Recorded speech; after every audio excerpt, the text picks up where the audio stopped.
Hello friends, welcome to government 360. Government 360માં હું આપનો મિત્ર બ્રિજેશ આપનું હાર્દિક સ્વાગત કરું છું. આજે આપણે છંદના લેક્ચર નંબર 4માં મળ્યા છીએ અને જેમાં આપણે લાસ્ટ લેક્ચરમાં છંદના ઘણા બધા બેઝિક ટોપિક ક્લિયર કર્યા હતા. આ લેક્ચરમાં આપણે છંદનો એક વધારાનો ટોપિક એટલે કે લાસ્ટ લેક્ચરમાં આપણે જોઈ ગયા છીએ, પરંતુ હવે આને થોડું ડીપમાં સમજવાનું છે, કેમ કે આના વગર છંદ ઓળખવા થોડા અશક્ય છે અને તમને એને ઓળખવામાં ભારે મુશ્કેલી પડી શકે છે. એટલા માટે આપણે છંદનું એનો પાયો કહી શકાય, એનો જીવ કહી શકાય, એટલે કે એ છે એનું ગણ. શું છે? એનું ગણ. એના ગણની નિશાની, લઘુ ગુરુ અક્ષર કેવી રીતે ઓળખવા એ જોવાનું છે.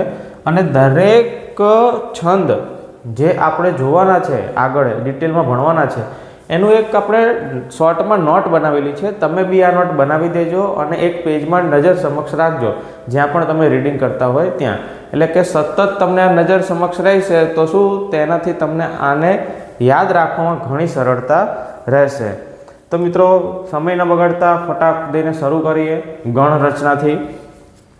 તો લાસ્ટ લેક્ચરમાં આપણે મિત્રો ગણ રચના જોઈ હતી. શું જોયું હતું?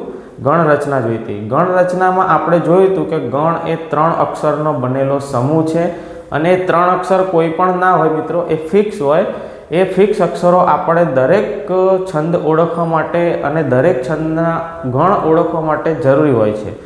દરેક છંદનો ગણનો અક્ષર પણ જુદો હોય છે, દરેક ગણની સંખ્યા પણ જુદી હોય છે, જે આપણે આગળ જોઈશું. હાલ આપણે ગણને કેવી રીતે યાદ રાખવા, એક તો તમે સામાન્ય રીતે સીધી ને સાદી રીતે યાદ રાખી શકો છો કે ય મ ત રજ ભ ન સલગા, ય મ ત રજ ભ ન સલગા.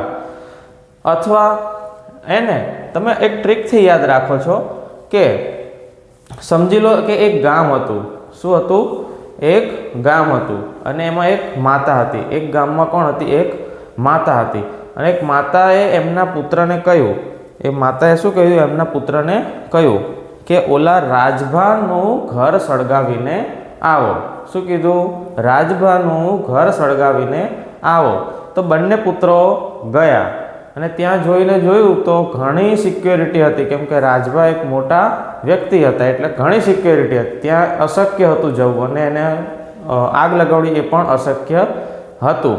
પછી એ બંને છોકરા ક્યાં આવ્યા? પાછા માતા જોડે આવ્યા. માતાને શું કીધું? ય માતા, હે માતા, રાજભા એટલે કે રાજભાનું ઘર ન સળગા, ન સળગ્યું. ખબર પડે મિત્રો? એક વાર્તા સ્વરૂપે તમે યાદ રાખી શકો છો. અને આમ જોવા જઈએ ને તો આપણે આ લખીને જ યાદ કરી લેવું જોઈએ, પરંતુ જેને યાદ નથી રહેતું એના માટે આપણે આ એક વાર્તા જેવું છે, જેને મગજમાં વાર્તા ફિટ કરી દેવાની. એ વાર્તાના સપોર્ટથી તમને આ ગણનું સૂત્ર આખું યાદ રહેશે. શું હતું? એ બે છોકરાને માતાએ ક્યાં મોકલા હતા? સળગાવવા માટે, ઘરને આગ લગાડવા માટે. પછી ત્યાંથી પાછા આવ્યા અને શું કીધું કે ય માતા, હે માતા, ય માતા, રાજભાનું ઘર ન સલગા, રાજભા ન સલગા, ય માતા રાજભા ન સલગા. તો આ શું છે મિત્રો? આ ગણનું સૂત્ર છે. આ શું છે? ગણનું સૂત્ર છે.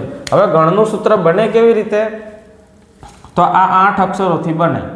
કેટલા અક્ષરોથી? 8. તો આ કયું છે સર? આ લઘુ અને આ ગુરુ છે, જે આપણે લાસ્ટ લેક્ચરમાં જોયું હતું.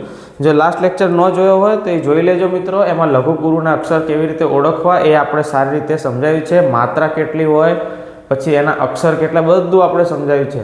આ છે ને એ લઘુની નિશાની છે ને આ ગુરુની નિશાની છે. રેડી મિત્રો? ચલો આગળ જોઈએ. હવે છે ને આપણે આ ગણનું ગ્રુપ બનાવવાનું. શું બનાવવાનું? 3-3નું ગ્રુપ બનાવવાનું. આમાં શું કીધું છે? સમૂહને ગણ કહે છે. ગુરુ લઘુ અક્ષરના સમૂહને. તો સમૂહ કેવી રીતે બનશે? આ યથી પકડવાનું અને 3 અક્ષર લેવાના. ય માતા, ય માતા લખ્યું મિત્રો. હવે તમે લઘુ ગુરુના નિયમો યાદ કરો તો કે ઉચ્ચારણ ટૂંકું હોય તો લઘુ અને ઉચ્ચારણમાં દીર્ઘ અવાજ આવતો હોય તો ગુરુ લેવાનું. બરાબર ને મિત્રો? યાદ રાખજો. ઉચ્ચારણ ટૂંકું છે તો લઘુ અને ઉચ્ચારણમાં દીર્ઘ અવાજ આવી રહ્યો છે તો એને ગુરુ લઈશું.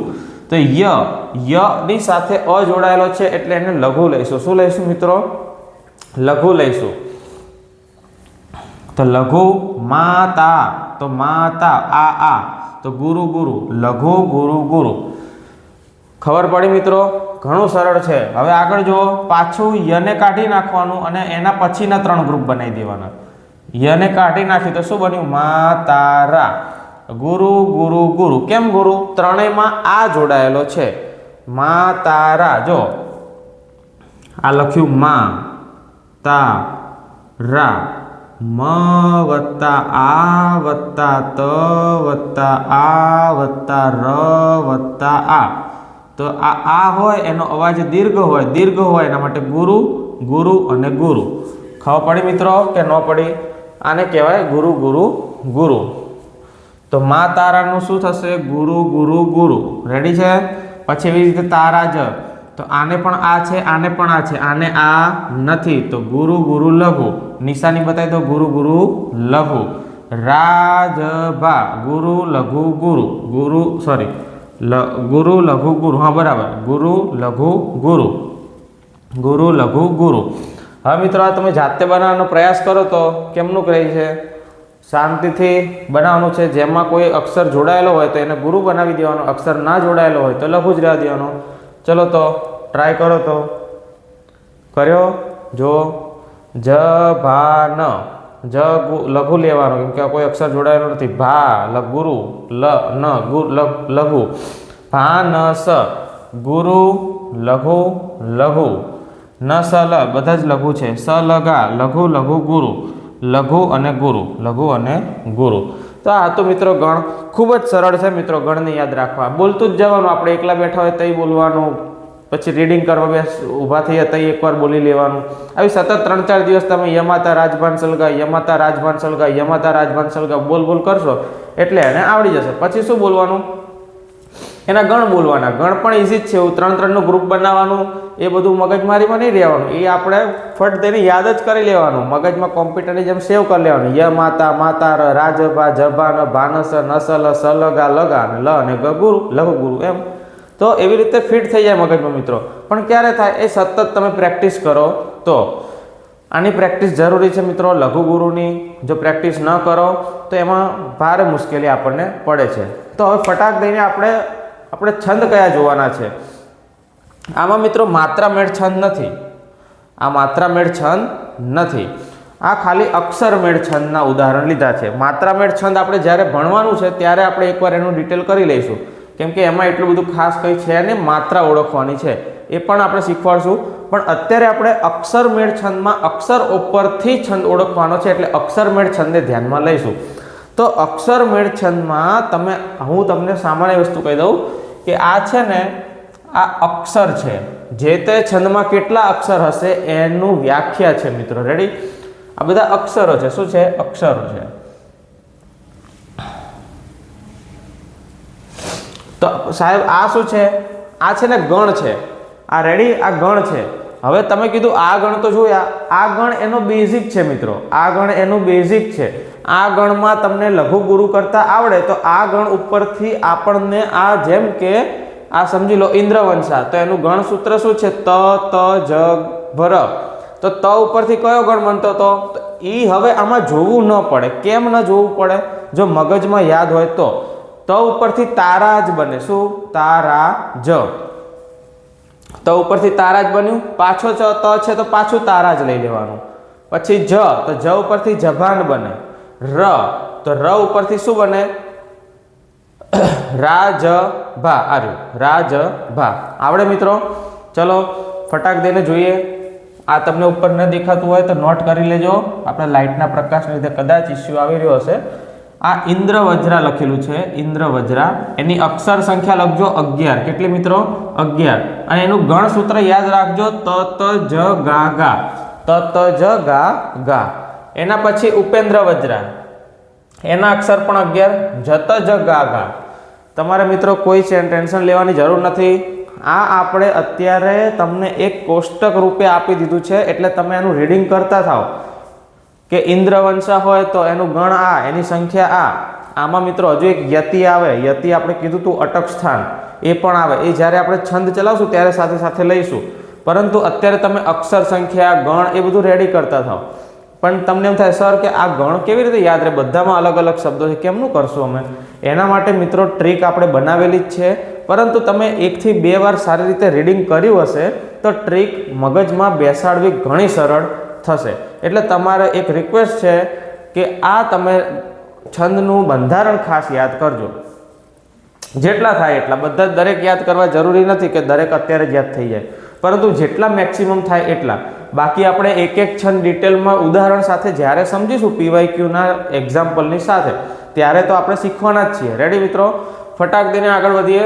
ઉપજાતિ, તો એની અક્ષર સંખ્યા 11 છે. હવે ઉપજાતિ છંદ છે ને મિત્રો, અત્યાર પૂરતું યાદ રાખો, ઇન્દ્ર પ્લસ ઉપેન્દ્ર. એ છે ને ઇન્દ્ર અને ઉપેન્દ્રનો સરવાળાથી બનેલો છે. એટલે કે ઇન્દ્ર વજ્રા અને ઉપેન્દ્ર વજ્રાને ભેગા કરીએ તઈ ઉપજાતિ બને છે. રેડી મિત્રો? હવે આવે છે શાલિની. શું આવે છે? શાલિની. એની પણ અક્ષર સંખ્યા 11 છે. મનત ગાગા. ગણનું સૂત્ર શું છે? મનત ગાગા. મ એટલે માતાર, ન એટલે નસલ, ત એટલે તારાજ, ગાગા, ગ એટલે ગુરુ, ગ એટલે ગુરુ. રેડી મિત્રો? તોટક, એના પહેલા ભુજંગી રહી ગયો. ભુજંગી અક્ષર સંખ્યા 12, ય. આમાં મિત્રો એક ટ્રીક આપી દઈએ કે ભુજિયો ડુંગર યાદ રાખવાનું. ભુજંગીથી શું યાદ રાખવાનું? ભુજિયો ડુંગર. ભુજિયો ડુંગરમાં છેલ્લે ય આવે તો આમાં 4 ય લઈ લેવા. ભુજિયો ડુંગર, ય માતા, ય માતા, ય માતા, ય માતા. રેડી મિત્રો? હવે તમે એક વસ્તુ જોઈશો ને કે તો આપણે છે ને અક્ષર સંખ્યા સેમ હોય ને એવા છંદને લાઈન ટુ લાઈન લીધેલા છે. જો, અને છેલ્લે સૌથી અલગ જેની અક્ષર સંખ્યા વધારે છે એ છંદ લીધેલા છે. બરાબર મિત્રો? તોટક, સ. ભુજંગીને તોટક યાદ રહી જાય મિત્રો? ફટાક દઈને યાદ કરો. ભુજિયો ડુંગર, ભુજ, ય. તોટક, સ. ફિક્સ જ કરી દેવાનું. અક્ષર સંખ્યા 12. અક્ષર સંખ્યા કેટલી? 12. ઇન્દ્રવંશા, અક્ષર સંખ્યા 12. તતજર. વંશસ્થ્ય, અક્ષર સંખ્યા 12. જતજર. દ્વિત વિલંબિત, અક્ષર સંખ્યા 12. ન ભ ભર. વસંત તિલક, અક્ષર સંખ્યા 14. ત ભ જ ગા. માલિની, અક્ષર સંખ્યા 15. મનત મય. મંદાક્રાંતા 17 અક્ષર. મભન તત ગાગા. શિખરણી છંદ, અક્ષર સંખ્યા 17. યમન સભલગા. કેવું છે? યમન સભલગા. રેપ સોંગ ગાતા એવું લાગે મિત્રો, નહીં?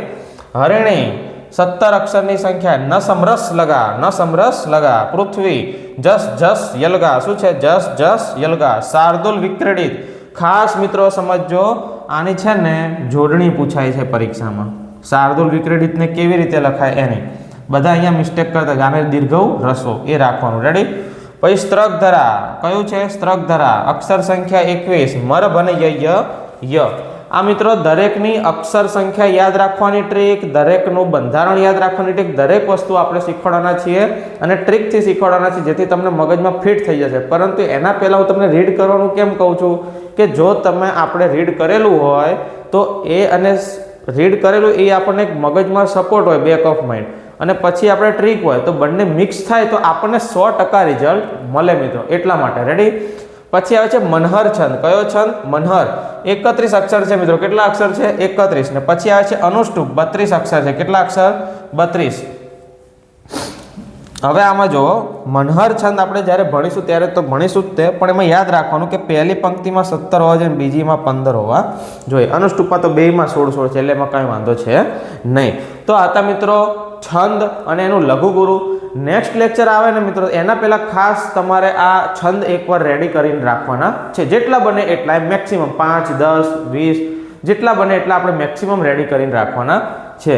ત્યારબાદ આપણે એક એક છંદને હવે ડિટેલમાં જોવાના છે વિથ પીવાયક્યુ. 2 છંદ, 3 છંદ એક સાથે જોઈતા જશું. એમ કરતાં આપણે છંદનો લેક્ચર, છંદનો આખો ટોપિક પૂર્ણ કરીશું. છંદમાં આપણે કોઈ જ વસ્તુ છોડવાની નથી મિત્રો, દરેક પીવાયક્યુ લેવાના છે. બરાબર ને મિત્રો? અલંકારનો ટોપિક પૂર્ણ કર્યો છો, એના પણ પીવાયક્યુ આવી રહ્યા છે. અને આપણે શ્રેણીની એક સિરીઝ ચાલી રહી છે. બ્લડ રિલેશન પતી ગયું છે, ડાયરેક્શન એન્ડ ડિસ્ટન્સ પૂરું થઈ ગયું છે. તો દરેક મિત્રો આપણે ધીમે ધીમે દરેક ટોપિક આપણી ચેનલમાં મૂકી રહ્યા છીએ.